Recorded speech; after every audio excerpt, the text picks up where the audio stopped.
Let's go on to 5.2. We're going to talk about a binomial probability distribution. Now, this is still a distribution of discrete variables, but what we have when we have a binomial probability distribution, binomial means two. And so you have either yes or no, left or right. So you only have two choices. And the things that have to happen here is we're dealing with a fixed number of trials. Each trial is independent. So for instance, if you are going to talk about toss of a coin, it's either heads or tails, and one toss does not affect the next toss. Again, as I said earlier, you're either going to have a success or a failure. Now, before we go to the last one, a success is not always a good thing, but it's what we're looking for. So think of a success as yes, that's what we were looking for. And then the probability of that success remains the same in all trials. So again, we have some vocabulary here. So a success and a failure. We have the probability of a success. We have the probability of a failure is 1 minus the success. So P is the numerical probability of the success, and Q is its complement, meaning the probability of failure, and the probability of success plus the probability of failure equals 1. N is the number of fixed trials, so let's say we're going to toss a coin 10 times, N would be 10. And then X is our specific number of successes. So in other words, X would be, what's your probability of getting ahead at least 4 times out of 10 tosses? 4 would be X, N would be 10. P is the probability of success in one trial. When we're talking about flipping a coin, that'd be 0.5. Q is the probability of a failure, that with a coin, that'd be 0.5. And what we're trying to find is the probability of successes. Probability of getting exactly X successes among N trials. Now, it's really, really important that X and P, so our event, and P, our probability, refer to the same success. One of the things we need to deal with is sometimes if we are in a big enough group, we can sample without replacement. So if our N, our number of trials, is less than 5% of the population total, then we're good to go. We can assume the probabilities are pretty close to the same for each trial. Now, this actually violates that requirement number 4, but the difference is so small we can ignore it. So let's look at example 5 on page 209. And I'm not going to do example 5, but I'm going to do, let's do number 6. We have a clinical trial of Y sort, and remember in your reading that Y sort has been the method of gender selection. It was designed to increase the likelihood that the baby will be a boy. 291 couples use Y sort method and give birth to 291 babies. The genders of the babies are recorded. So we had 291 trials, 291 births. Let's go back to the directions for that section. Is this a binomial distribution? Okay, let's go back to those 4 requirements, and requirement number, I think it was requirement number 1 says we have fixed number of trials. That's good. Requirement number 2 says they're independent, so any birth has no effect on the other births. And then number 3, each trial must have outcomes classified into categories. So we're looking for either boys or girls. So 2 categories, and the probability remains the same in all. We would assume that 50% probability of girls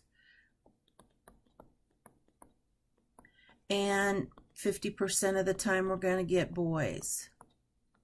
Now there is a very interesting side note in your book on page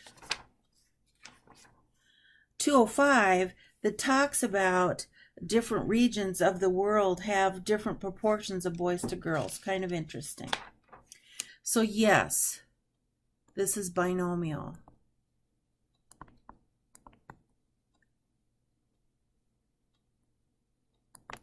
Let's look at number 8. A survey from US Cellular, 500 smart users. Subjects are asked if the abbreviations such as LOL or BFF are annoying, and each response was recorded: yes, no, not sure.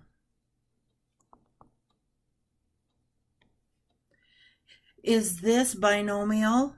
Well, look at this. I've got 1, 2, 3 possible responses. So no, this is not binomial.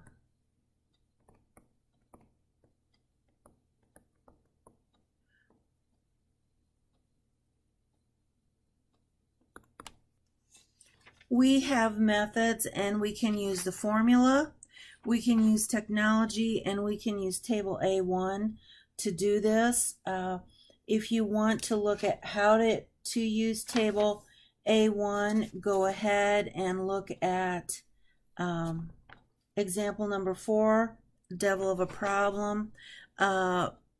If you would like to use the formula, you go for it, but I will tell you that what we are going to do is we are going to focus on using the technology. So we are going to use StatCrunch. We are going to focus on using technology, and we're going to use StatCrunch.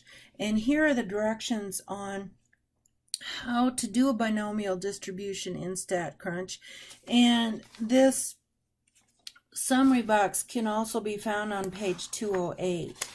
And what you may want to do as you get ready for the second exam is you may either want to, from your ebook, cut and paste all the StatCrunch directions that are appropriate into one place, or you may want to put little flags in your book, because remember the second test is also open book, so that you'll be able to find those quickly when you're doing StatCrunch.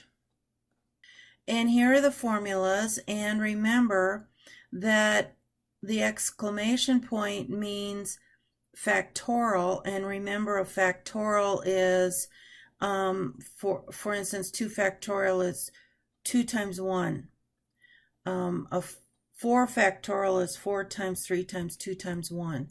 You have a factorial key on your calculator. It's in the statistics. It's either in the statistics or the probability menu, and so you'll want to check that out.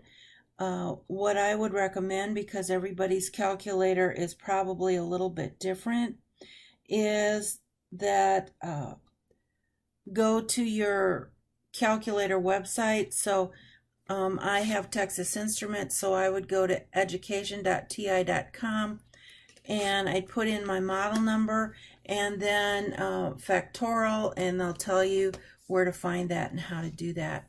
So this is the formula. I'm not going to expect you to use it, but it's there, and you know, this is our number of trials. X is the number of successes, and then the probability of a success, the probability of a failure.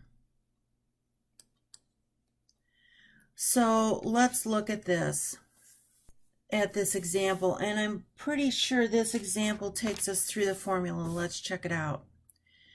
If we have an 85% probability that any given adult knows Twitter, use the binomial probability formula to find the probability of getting exactly 3 adults who know of Twitter when 5 adults are randomly selected. So we want 3 successes out of 5 trials. The probability of a success is 0.85, so the probability of a failure is 0.15. So is the number of outcomes with exactly 3 successes among n trials. This expression at the end is the probability of x successes among n trials for any one particular order. And so we plug the numbers in, and we get this. Think about this. This is going to be 5 times 4 times 3 times 2 times 1. And so we know this is 2 times 1, and this is 3 times 2 times 1. And so when we take 5 factorial divided by 2 factorial times 3 factorial, we get 10. And then we take this to the 3rd power and this to the 2nd power, and we get that about 13.8% of the time, if our probability of a success is true, that when we talk to 5 adults, at least 3 will know of Twitter. Let's do the same problem on StatCrunch.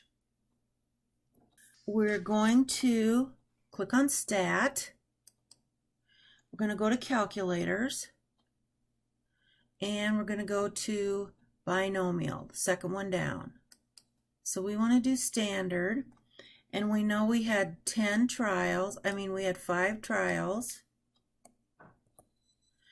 and our probability of a success was 0.85.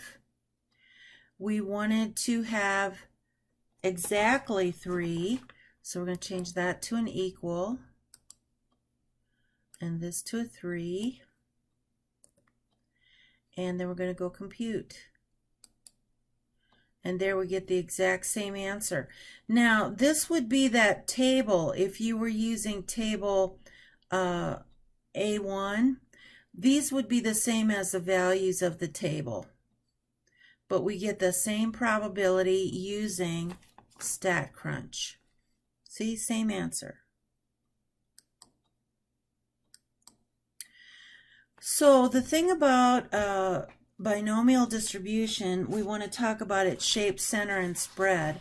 We can find its mean, its variance, and its standard deviation, and we can do this by formula because it's not too difficult. So what our goal is to put more of an emphasis on interpreting and understanding our values. These are the formulas we used in 5.1. Okay, but let's look at how simplified they become when we use a binomial distribution. So the mean is simply the number times the probability. Again, the variance we're not going to worry about here. The standard deviation is the square root of the number of trials times the probability of success times the probability of failure. And so those are pretty easy. Let's look at number 32 on page 211.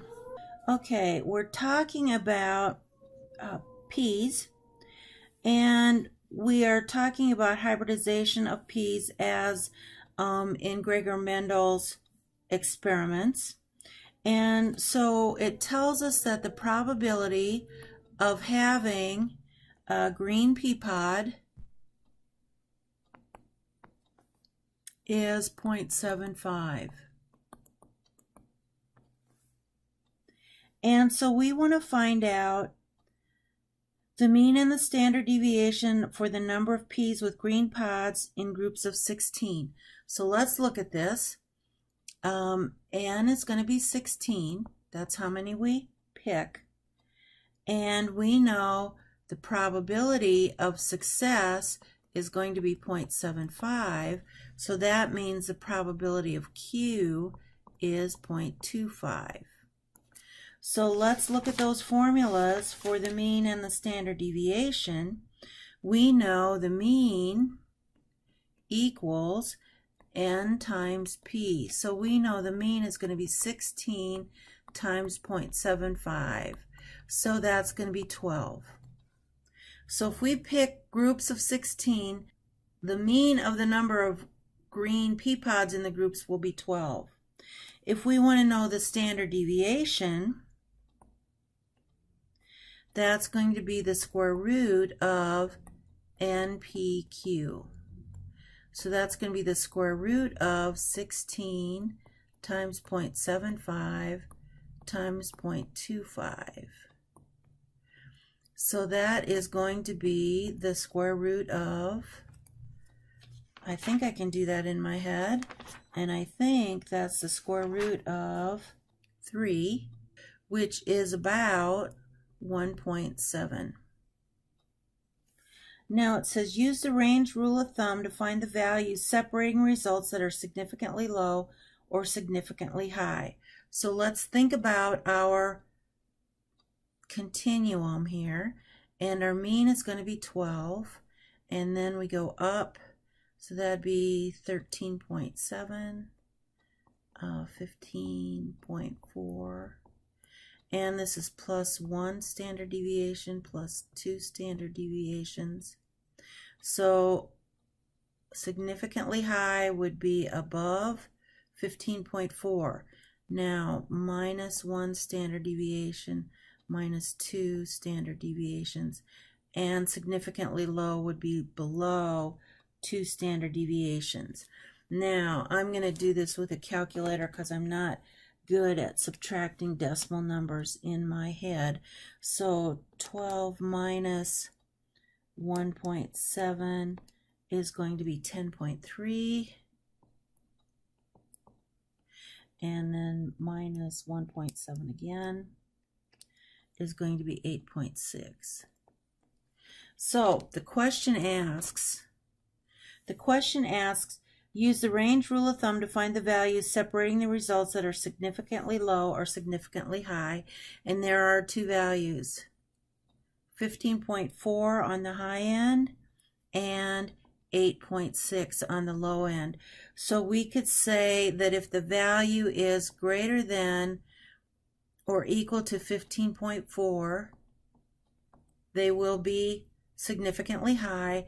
If they are less than or equal to 8.6, they'll be significantly low.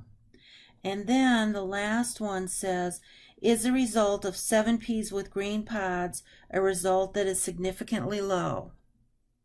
Well, yes, it is, because 7.3 would be down here. So, and it's less than or equal to 8.6. So 7 is less than 8.6, so it is significantly low. That's how you're going to do those types of problems. So again, the range rule of thumb, if it's more than 2 standard deviation units above the mean, it is significantly high. If it is lower than 2 standard deviation units below the mean, it is significantly low.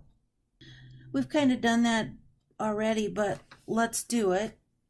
Number 15 on page 210. Let's go to StatCrunch. Okay, let's look at number 15 on page 210. Assume that random guesses are made for 8 multiple choice questions on an SAT test, so that there are 8 trials, each with a probability of success, which would be correct, given by p equals 0.2. Find the indicated probability. And find the probability that the number of X correct answers is exactly 7. So in other words, they're saying, if you make guesses, what's the probability that you're going to get 7 right out of 8? I think you can think about what those are, and we need to go to Stat, Calculators, Binomial, and we're going to go, we're doing 8 questions, so our n is 8. Our probability is 0.2, and think about what that means. That means there are 5 guesses, each one equally likely. Oh, and I want to show you this. StatCrunch gets grumpy if you put in too many decimals. So if you get an error, that's going to be one of the first things you check. And so we want to get exactly 7. So again, we're going to change this to equals and exactly 7.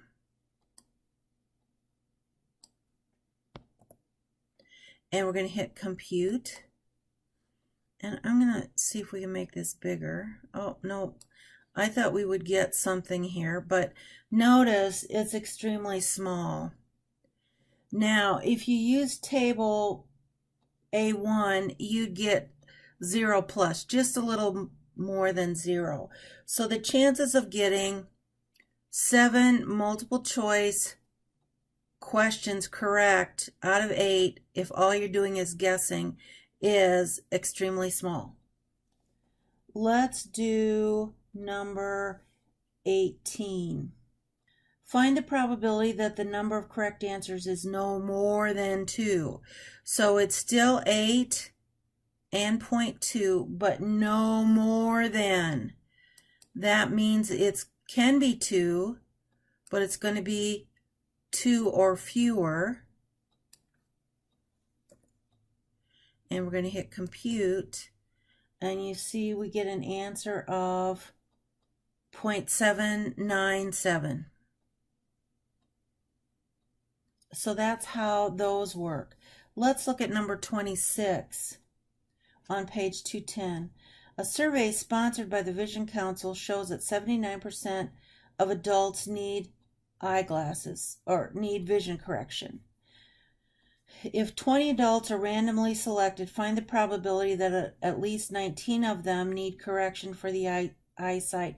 Is 19 a significantly high number? Okay, so let's look at this. And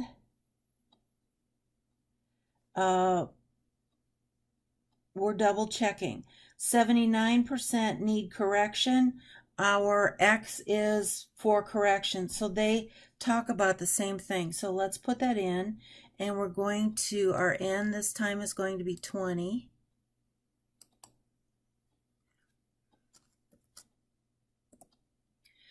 Our probability is 0.79.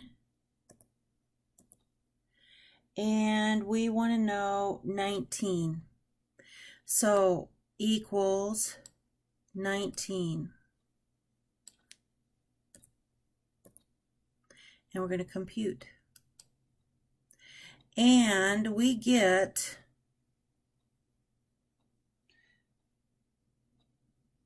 aha.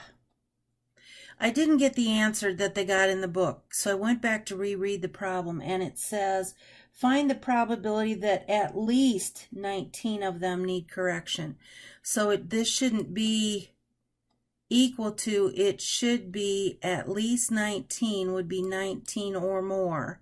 And I get an answer of 0.05662592. Remember, 0.05 is our probability cutoff for significance. This is bigger than that, so that tells us that while it's pretty close to being significant, it's not. It'd be in the middle of our continuum because it's not beyond 2 standard deviations. And let's go on to number 28. Number 28 has to do with the Harris poll. And it says 20% say they were too young when they got their first tattoos. Assuming that 5 adults who regret getting tattoos are randomly selected, find the indicated probabilities. Find the probability that none of the selected adults say they were too young to get tattoos. Okay, we're doing 5 adults. Now, this is one of the things with the word problems. It was an English person who edited the books, and Our written English rules say that if you have a number less than 10, you write it out in words. So that 5 is in words, so you have to pay attention to what you're doing. It also says that 20% of them, of all adults, feel they were too young to get their first tattoos when they did. And so the probability that none, okay, so we're going to change that to equals 0. And we're going to compute that. And you can see that probability is about 33%. That's not unusual. Let's find the probability that exactly 1 says he or she was too young. And that's going to be about 41% of the time. Let's look at C. Find the probability that the number of selected adults saying they were too young is 0 or 1. So then what I'm going to do here is less than or equal to 1. And you can see that's going to be about 7.37. And then if we randomly select 5 adults and 1 is significantly low, who say they were too young to get, is 1 significantly low? Okay, let's go back to 1. Exactly. And no, it's going to happen 40% of the time. So it is not small. It's not close to 0.05. What we've done is we talked about the mean, variance, and standard deviation formulas for any discrete probability distribution. And we talked about the formulas for the binomial probability distribution. Now, one of the things that I want to point out is in my math lab. Okay, in your ebook, in my math lab or my stat lab, there is a place way down here that says barrel fold tables. And what that is the tables for your textbook. So if you'd want to print those off, you have them in a very nice format. This is what I wanted to get to, is in these barrel fold tables, they have very nice summary of the formulas. And here are the chapter 5 formulas that we talked about. Now, we didn't talk about combinations, but notice how that first part of our binomial probability is the probability of a combination. Just FYI, you don't have to do the formulas, but what I wanted to tell you is, notice here's the mean of a binomial distribution, the standard deviation of the binomial distribution, and we are not going to do the Poisson distribution. That's in 5.3, and we're not going to do this. So what I would recommend that you do is you take this page and you print it and you keep it for reference. I will also attach it to the test that you take in the testing center. So you will have the appropriate chapter formulas with, and if there are tables you need, I will also attach those, but I will make sure that the testing centers know that you have access to StatCrunch. Because what we're going to do is we are going to focus on interpreting the results. Now, this might not be very kind, but any trained monkey can do the math. What we need is somebody with thinking abilities who can interpret the numbers for us. Let's go over the active learning questions. I'll put 5 seconds on the question and then I'll flash the answer. If you want to go faster than this, you know how to speed up YouTube.